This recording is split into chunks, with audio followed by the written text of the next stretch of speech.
Muito bem. Então, boa tarde. Vamos, então, retomar a nossa leitura do Tratados Lógico-Filosóficos. A partir do encontro de hoje, nós vamos, então, começar pelo aforisma 2.03, né?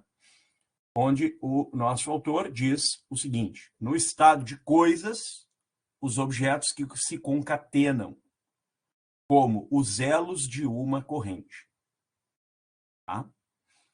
2.031, no estado de coisas, os objetos estão uns para os outros de uma determinada maneira. 2.032, a maneira como os objetos se vinculam no estado de coisas é a estrutura do estado de coisas.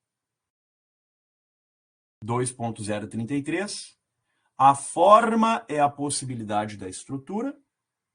E 2.034, a estrutura do fato consiste nas estruturas dos estados de coisas.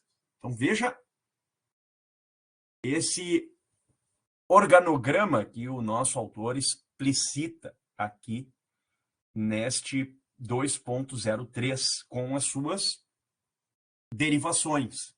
Tá? Então, parece que nós temos aqui 4 pontos importantes a refletir. Tá? O primeiro deles é o que compõe o estado de coisas. Nós sabemos que o estado de coisas é a atitude proposicional objetiva, específica, poderíamos dizer, de uma proposição que faz com que esse estado de coisas possa ser expresso no espaço lógico que é o mundo das coisas que são dizíveis. Tá? Então, o estado de coisas como tal é a primeira coisa que desponta aqui a nós como um elemento central.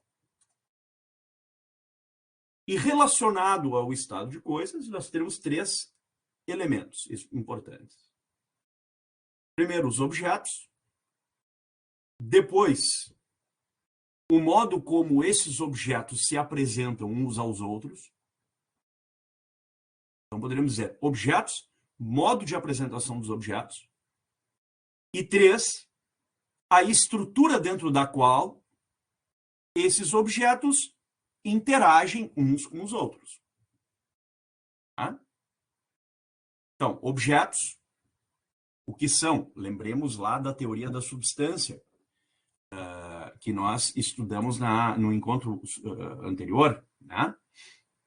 Então, a noção de que os objetos pressupõem uma configuração nos estados de coisas. Pois bem, eles se configuram nos estados de coisas. Então, eles se apresentam como uma multiplicidade de indivíduos que estão como que concatenados, né?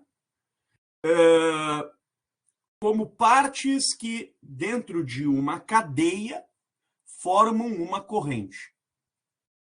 Tá? Uma corrente marcada por muitos elos. No sentido de que um objeto está articulado com os outros objetos, né? E todos estão articulados entre si dentro dessa estrutura.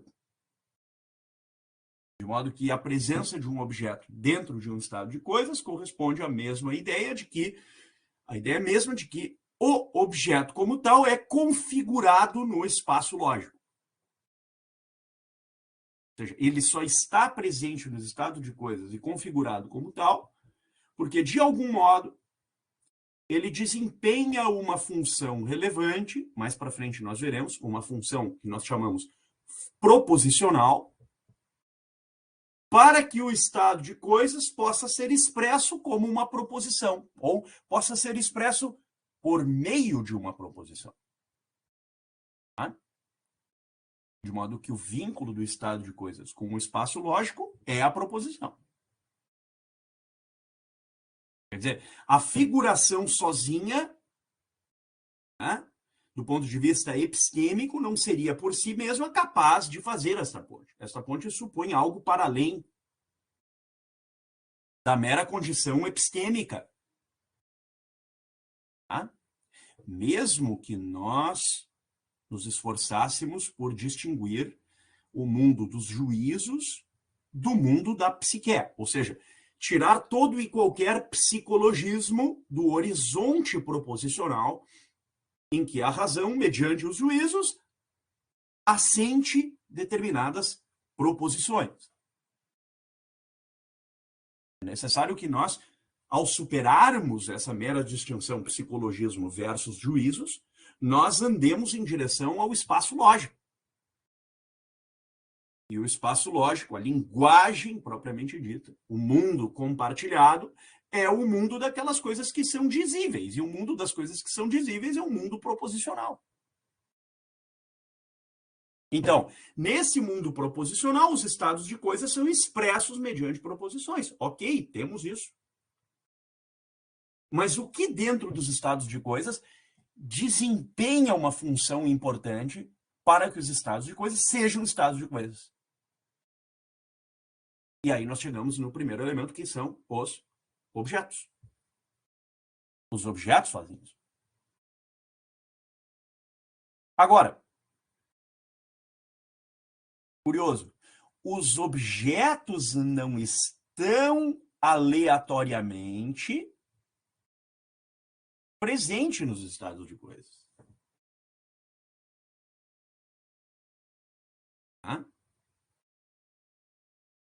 Nós não poderíamos dizer, sei lá, the objects randomly are present in state of affairs. Nós não poderíamos dizer isso. Porque os objetos não estão ali aleatoriamente. Eles estão ali segundo... Veja que coisa interessante. Eles não possuem uma natural localidade dentro dos estados de coisa.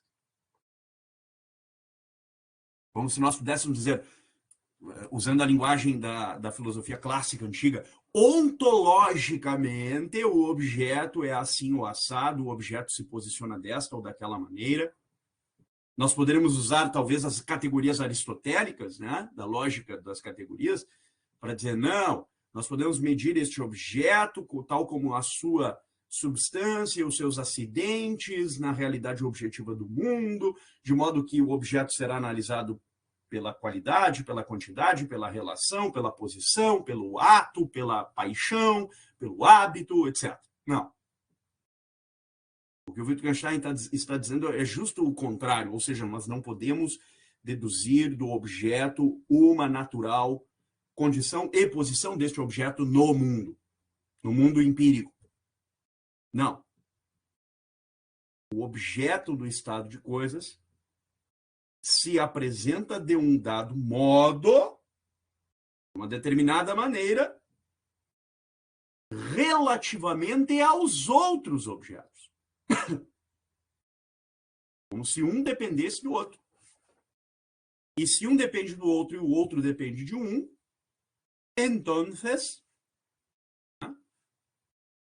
esse modo de apresentação é tão decisivo quanto o próprio objeto no estado de coisa. E aí chegamos no segundo ponto. No estado de coisas, diz ele aqui no 1, né? 2.031. No estado de coisas, os objetos estão uns para os outros de uma determinada maneira. O que supõe dizer que um objeto pode estar para com todos os outros segundo maneiras as mais diversas, a depender de qual objeto está ante o qual em relação consigo.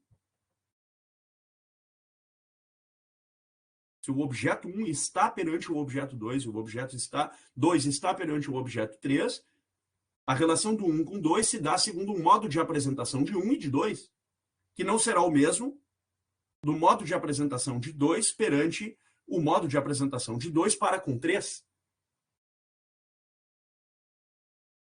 E assim por diante, e so on.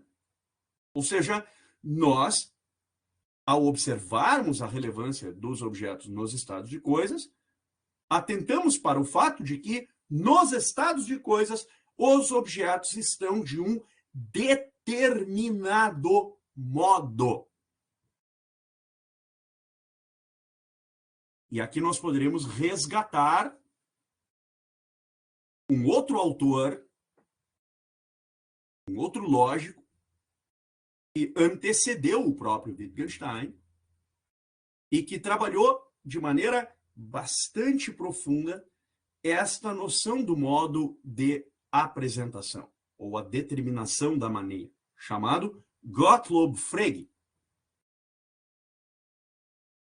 O Frege escreveu um artigo no ano de 1892, chamado On Sense and Reference, sobre o sentido e a referência,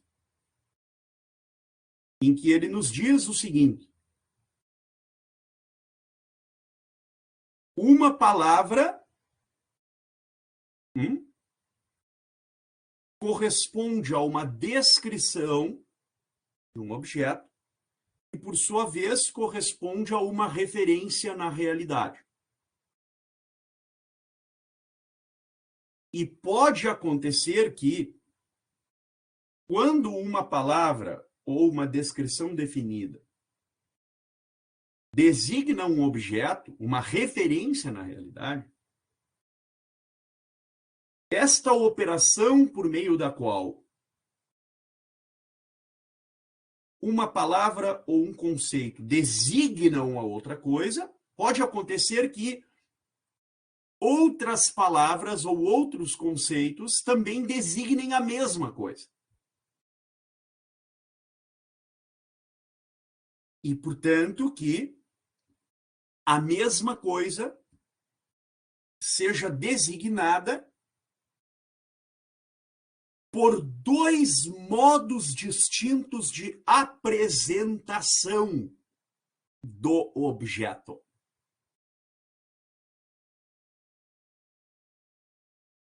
O Frege chama este modo de apresentação com a palavra sentido. Na tradição clássica escolástica medieval, os lógicos medievais chamavam isso de significatio, né? A expressão latina significatio. Em contraste com a referência ou a denotação que os medievais, a coisa que é referida, que os medievais chamavam com uma outra palavra, que é esta aqui.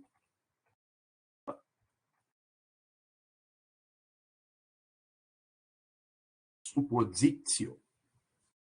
Significação, suposição. Significatio, suppositio. Então, a significatio corresponde à conotação, ao sentido, ao modo de apresentação, enquanto a suppositio corresponde à referência, à denotação, aquilo que é o objeto designado por um termo ou por um conceito. Como o Wittgenstein como o Wittgenstein vê a coisa? Ele vê não da palavra a coisa, mas ele vê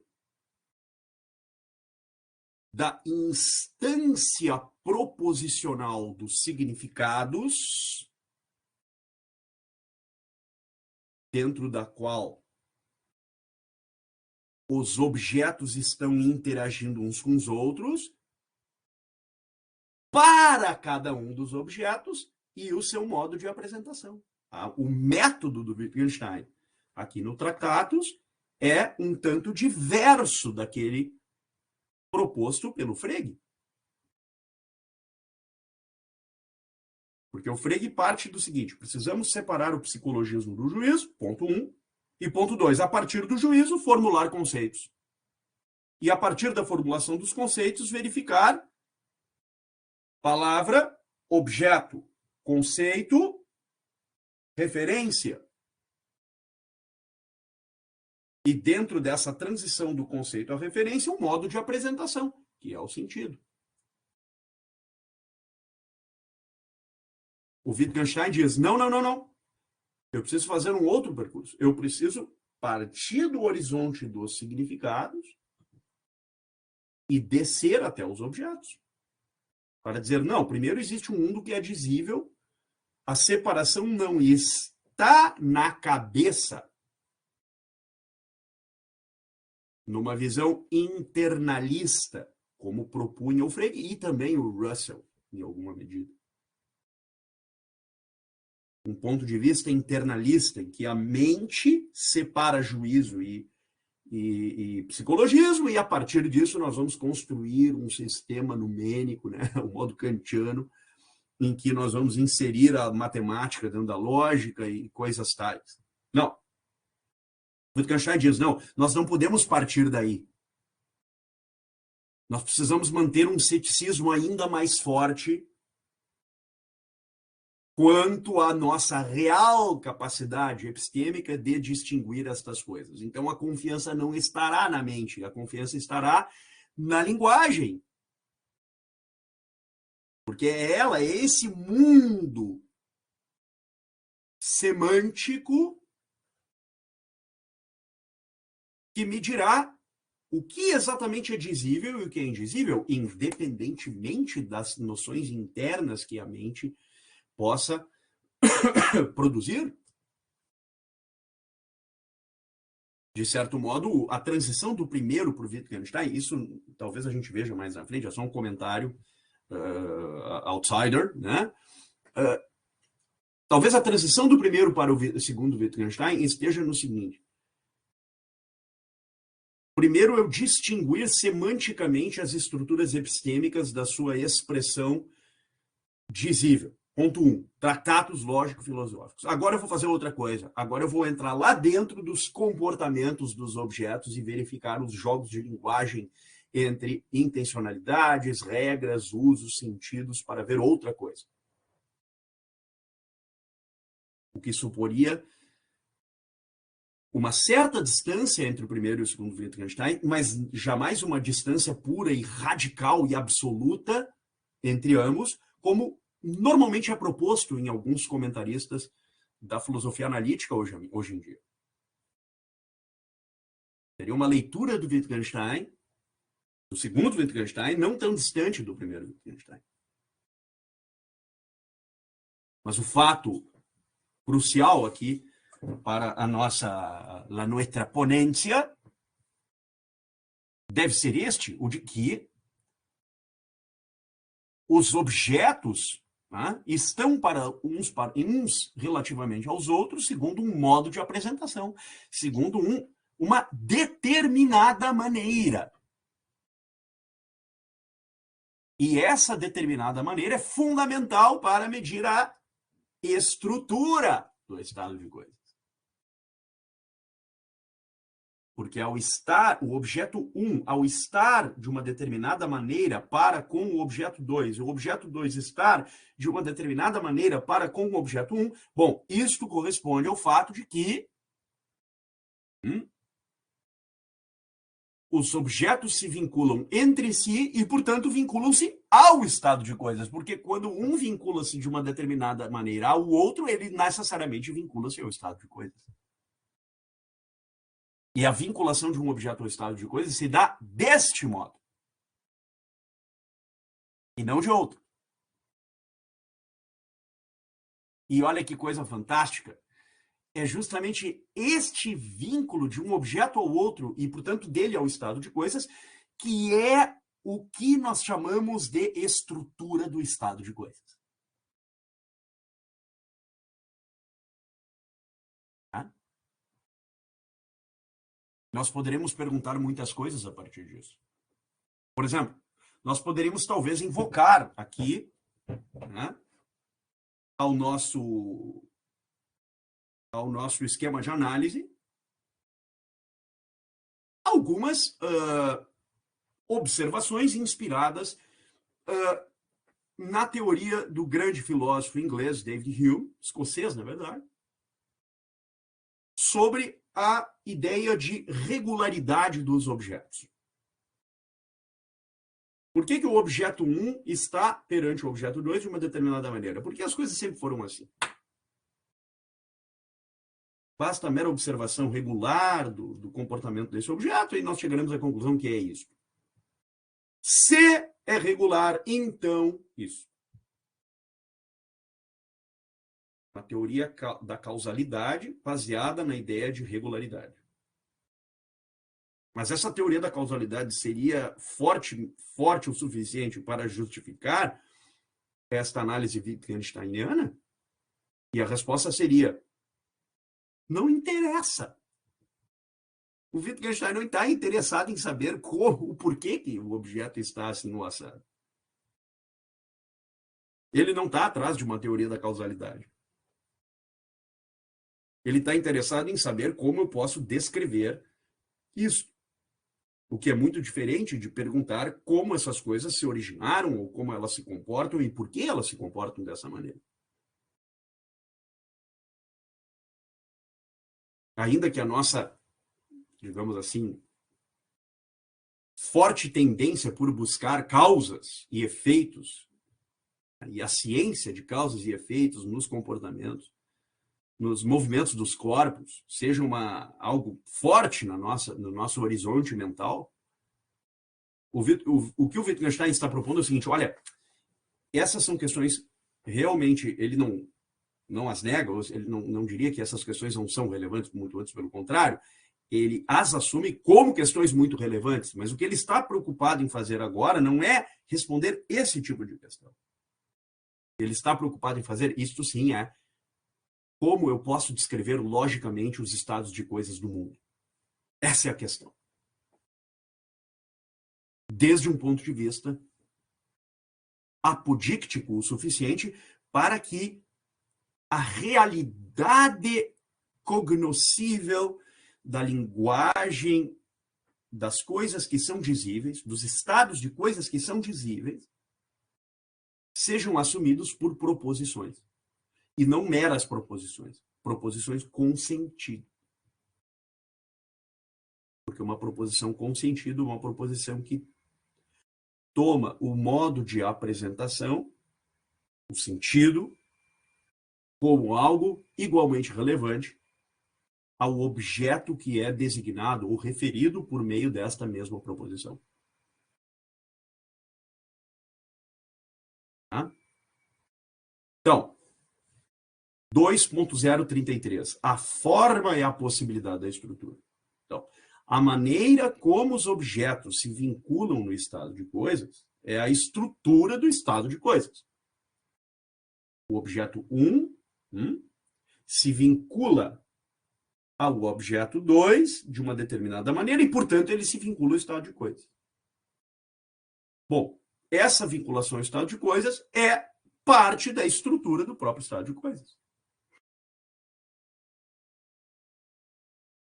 Tá? Agora, os objetos poderiam fazer isto sem uma forma dentro da qual eles fazem isso?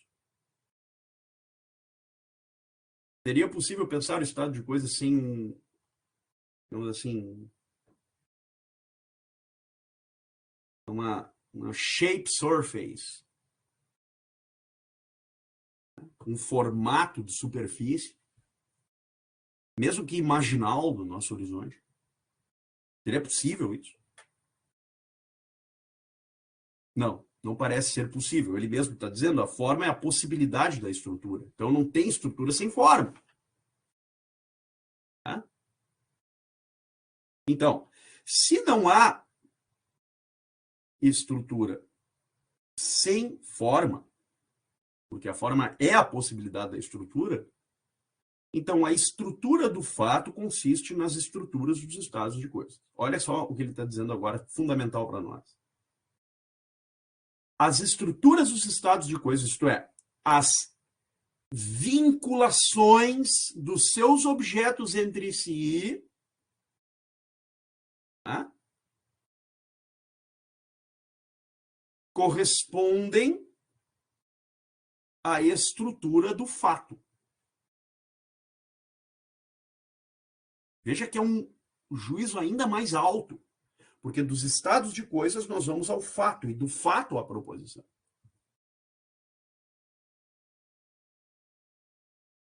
De modo que, 2.04, a totalidade dos estados existentes de coisas é o mundo. Quer dizer, os estados de coisas não são meros estados de coisas para serem parte do mundo. Eles precisam ser estados existentes de coisas. E aqui a gente já tira todo o aspecto, digamos assim, imaginário do mundo, do espaço lógico. Ah, Wittgenstein, mas a literatura não é importante? Não, a literatura é muito importante, mas eu não estou falando disso. Ele diria, provavelmente. Porque a totalidade, 2.05, a totalidade dos estados existentes de coisas também determina que estados de coisas não existem. Então, como é que eu vou enxergar o que não existe sem o que existe? Não dá. Eu só poderia dizer não existe a partir do que existe.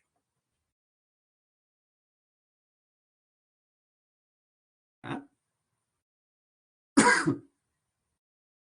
Aqui nós poderíamos entrar em muitos dilemas contemporâneos, né? Muitos. Por exemplo, a realidade virtual é realidade? A simulação virtual é realidade?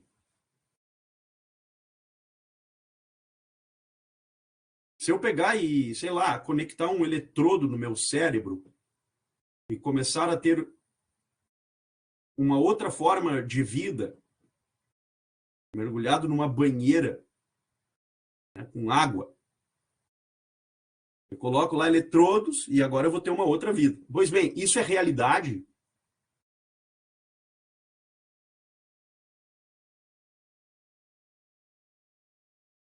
Isso de alguma forma pode ser vista como uma realidade em um sentido diverso daquele dentro do qual nós estamos agora?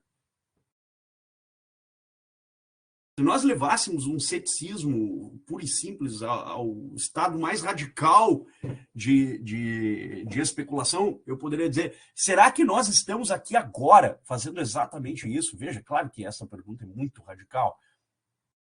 Tá? Quais são os limites do externalismo? Tá? Quais são os limites do externalismo? Talvez alguns filósofos dissessem, não, o meio ambiente dos objetos físicos constitui a base para o horizonte de significados. Os significados estão neste ambiente externo, mas estão lá mesmo. E nesse caso, de alguém que é mergulhado num tanque com eletrodos ligados ao seu cérebro e que passa a ter uma outra narrativa que não é acompanhado pelo seu corpo, mas é acompanhado por todas as outras experiências dependentes da mente. Como é que fica neste caso? Que ambiente externo é este de alguém que está mergulhado num tanque com eletrodos ligados ao cérebro? Será que esse mundo externo é um mundo em que os significados são consistentes? Estas e outras tantas perguntas nós poderíamos levantar. Tá? Então, a estrutura do fato consiste nas estruturas dos estados de coisas. Beleza, que fato? Que fato? O que é fato? É o mundo externo? O mundo dos significados? O que é o fato? O fato de eu estar pensando é também um fato? E o que eu estou dizendo é também um fato, mesmo que sonoro? Veja, se a gente começar a levantar questões mais complexas, e veja como Wittgenstein é um espetacular conselheiro nesta acepção, nós não pararíamos mais de levantar perguntas como estas e outras. Perguntas até bem mais radicais, que desafiam o nosso horizonte de crenças e convicções. Por exemplo, nós estamos no Matrix, num mundo simulado, ou coisa que o valha, e a minha risada não é de maneira alguma de desprezo, mas a minha risada é de alguém que está realmente interessado em discernir essas coisas com seriedade. Tá? 2.04, a totalidade dos estados existentes de coisas é o mundo. 5, a totalidade dos estados existentes de coisas também determina que estados de coisas não existem. E 2.06, a existência e inexistência de estados de coisas é a realidade. Puxa vida. Existência e inexistência de estado de coisas é a realidade. Tem estado de coisas existentes, estados de coisas inexistentes.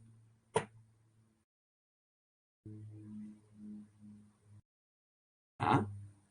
Joana, o 2.05 é muito abstrato para entender, estou confuso. Pá, de fato é, Joana, com certeza. Veja, esses aforismos aqui, para uma leitura desatenta, né, eles parecem coisas assim, tudo bem, o cara disse isso. Quando nós entramos lá dentro, a gente vê a extraordinariamente densa floresta de representações que esse livro nos traz. Esse é, de fato, um dos livros mais difíceis que já foram feitos em toda a história humana. Não tenha nem dúvida disso. Tá? A totalidade, vamos de novo, a totalidade dos estados existentes de coisas também determina que estados de coisas não existem. Claro, porque o que nós chamamos de realidade transita entre o existir e o inexistir. Só que nós nunca consideramos o não existir. Professor, é naquele sentido de que sempre quando tu define o que existe, tu está definindo ao mesmo tempo que não existe também? Claro, certamente. Se eu defino uma coisa no sentido afirmativo, eu estou negando outras tantas. Isso nos leva, claro, ao coração também da filosofia grega, da filosofia platônica, aristotélica, a velha e boa teoria dos contrários, né? Lá do Platão.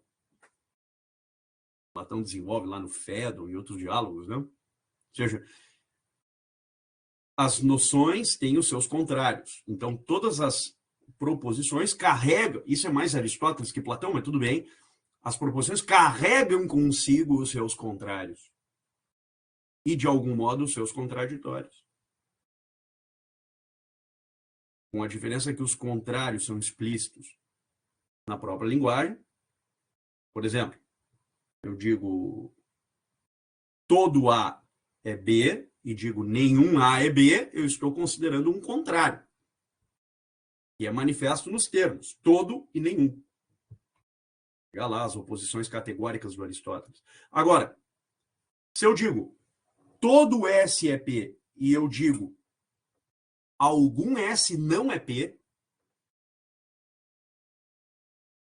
para além dos termos empregados, eu tenho que usar também uma teoria dos juízos para chegar à conclusão de que algum S não é P nega absolutamente toda a afirmação, a atitude proposicional da afirmação todo S é P. Então, quando eu digo todo S é P, eu estou implicitamente carregando consigo os seus contrários, os seus contraditórios. Porque a partir da proposição todo S é P, eu posso considerar estas outras. Agora, vamos usar esse mesmo esquema metodológico e tentar descortinar aqui o 2.05. A totalidade dos estados existentes de coisas também determina que os estados de coisas não existem. A consideração aqui não é puramente proposicional, mas além da consideração puramente proposicional, é uma consideração acerca do mundo, que é o espaço lógico. É o lugar dentro do qual essas proposições estão. Responder exatamente aonde está esse lugar, eu não me atreveria. Se está na mente, se está no mundo, se está no mundo numênico, sei lá. Não tenho a menor ideia. Mas, do ponto de vista descritivo, nós podemos dizer que a totalidade dos estados existentes de coisas também determina que estados de coisas não existem. Quais estados de coisas que não existem? Aqueles que ou negam ou contradizem o estado de coisas afirmado. Então, a existência e inexistência de estados de coisas é a realidade. Para a existência de estado de coisas, chamamos também um fato positivo. A inexistência, um fato negativo. O estado de coisas são independentes uns dos outros. Veja a diferença incomensurável entre estados de coisas e objetos. Porque, do ponto de vista dos estados de coisas, nós dizemos um é independente do outro. Mas, do ponto de vista dos objetos, nós jamais poderíamos falar isso. Porque só conseguimos considerar os objetos a partir da sua vinculação aos outros e, portanto, ao estado de coisas. E, portanto, à estrutura.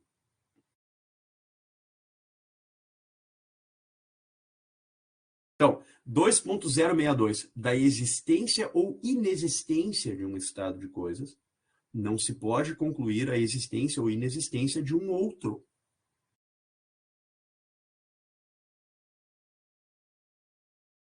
Que agora parece que deu um tilt na cabeça. Não, não deu tilt nenhum. Está absolutamente coerente com o que foi dito antes. Tá?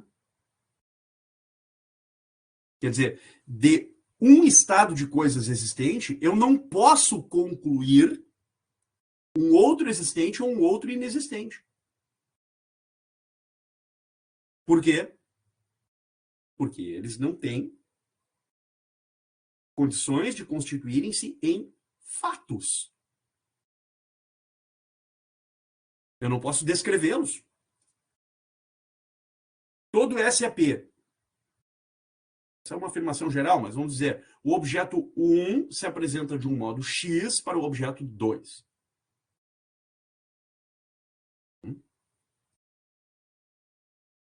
Eu poderia dizer, o objeto 1 não se apresenta do modo X, ou o objeto 1 se apresenta do modo Y para o objeto 2. Eu poderia descrever isso no mesmo espaço lógico? Não. Logo, eu posso concluir isso? Não. Eu posso concluir que que existem fatos inexistentes? Sim. Mas eu posso dizer quais são eles? Não.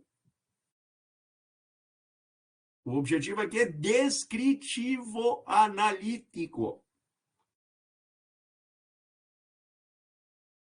Se eu dissesse, o objeto 1 se vincula ao objeto 2 de um modo, segundo um modo de determinação X. Disso, eu não posso concluir. O objeto 1 não se determina de um modo Y perante o objeto 2, ou o objeto 3. Não poderia. De uma coisa não se deduz a outra. E por que não se deduz a outra? Porque o que se apresenta dessa maneira. E porque se apresenta dessa maneira é um estado de coisas que é um fato. Nesse caso, existente. Agora, quais são os fatos inexistentes dos quais nós poderíamos deduzir este fato existente? Nós não temos a menor ideia. Nós só sabemos que eles são inexistentes. O que nós poderíamos indagar, e isso talvez poderíamos indagar ao próprio Wittgenstein, é como eu poderia expressar logicamente no mundo do espaço lógico que existem fatos inexistentes a partir do fato existente. Eu diria, bom, está dito aqui 2.062. Leia o aforismo e você saberá. E talvez ele dissesse, idiota. Mas com todo o respeito, com toda a vênia, Wittgenstein, a pergunta persiste. Não me parece satisfatório deduzir apenas daqui. Joana, pode ser... Talvez, Joana. Talvez. Não me parece que seja o caso. Por quê? Porque digamos assim, a explicitação das cores e especialmente a tensão entre ausência e presença, claridade ou não, recebe um tratamento muito especial de parte do próprio Wittgenstein numa outra obra, né, que é a anotação sobre as cores. Então, não me parece que seja o caso aqui. Né? Não me parece. Beleza?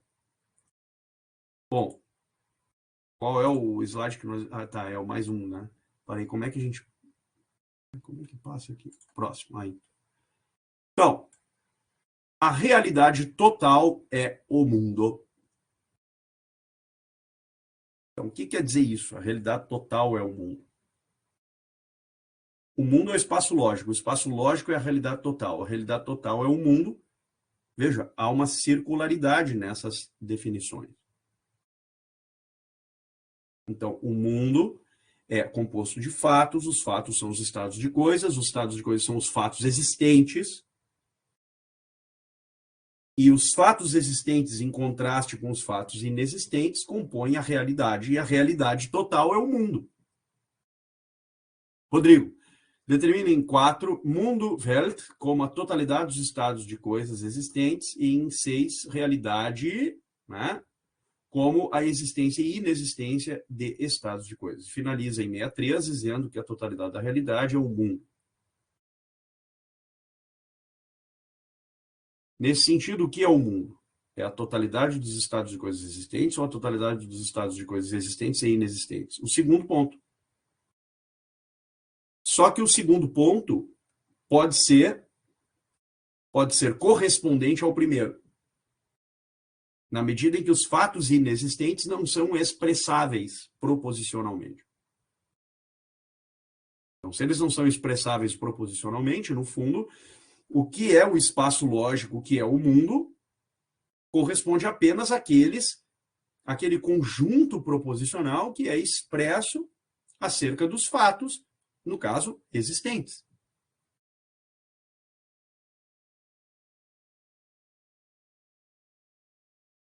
Se eu descrevo assim, o objeto 1 se apresenta de um modo X ao objeto 2, e o objeto 2 se apresenta de um modo X ao objeto 1. E eu digo, o objeto 2 se apresenta de um modo Y ao objeto 3, e o objeto 3 se apresenta de um modo Y ao objeto 2. O objeto 2 se apresentar de um modo Y ao objeto 1 é um fato existente ou inexistente? É um fato inexistente. Eu posso especular isso? Posso. Mas isso é um fato existente? Não. Isso será expresso proposicionalmente? Não. O que será expresso proposicionalmente? Será expresso acerca do mundo. Pois bem, mas essa expressão do mundo é a realidade total? É do ponto de vista descritivo. Não o é do ponto de vista modal, porque as coisas poderiam ser de modo diverso. E não são.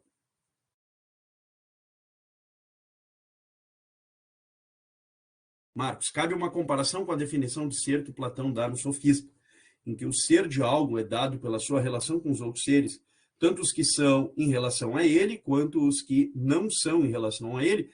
De certo modo, sim, Marcos. Só que o Platão está pensando desde um ponto de vista, digamos assim, de uma ontologia em sentido forte. Tá? E dentro dessa ontologia em sentido forte, existe uma separação entre dois níveis de realidade. Um nível puro, formal, puramente inteligível, no qual as coisas são em si e onde existe igualdade, no sentido de que todas as coisas são iguais a si, por si, e um outro mundo em que a matéria que compõe esse nível torna tudo impuro e imperfeito. Né? De modo que a forma pura das coisas, né, está neste mundo apenas ao modo de representação, e no caso dos seres humanos, está a forma pura está, a alma, no caso, está aprisionada ao corpo. Essa é a visão platônica, em breves palavras. Então, para o Platão, existe uma ontologia em sentido forte aqui que condiciona esses dados.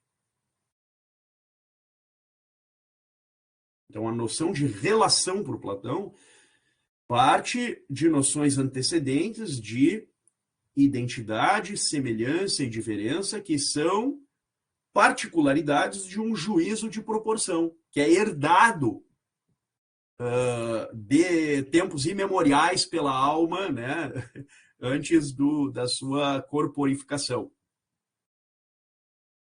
Agora, no Wittgenstein não existe nada disso. Ele simplesmente não está interessado em fazer isso. Ele está interessado em discernir as condições lógico-proposicionais do mundo. É disso aqui que esse é o grande ponto. Tá? Okay? Vamos parar por aqui então, pessoal. Tá? Então a gente parou no 2.1, ok? 2.1. E na próxima semana, então, a gente vai aprofundar essa noção, né, do 2.1 aqui, tá? E aí vamos entrar na questão da figuração, tá? A teoria da figuração, que é um ponto central no Tratatus Lógico-Filosóficos. Tá? Beníssimo. Vou parar a gravação, então.